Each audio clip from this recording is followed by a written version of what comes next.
Hvala što se opet s nama u serijalu Do vize bez šize, gdje odgovaramo na vaša pitanja o vizama. Današnje pitanje je: trenutačno sam nezaposlen. Mogu li se svejedno kvalificirati za turističku vizu?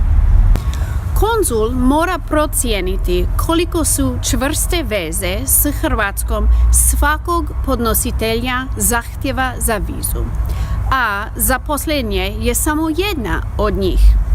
Važna je cijela slika, a ona uključuje obiteljske veze, kao su, na primjer, bračni ili roditeljski status, financijske veze, odnosno kako se uzdržavate i kako namjeravate snositi troškove putovanja i kakav je vaš plan putovanja.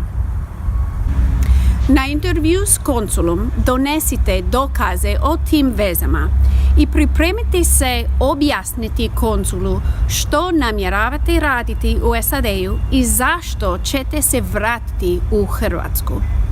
Hvala što smo se i danas družili u Do vize bez šize.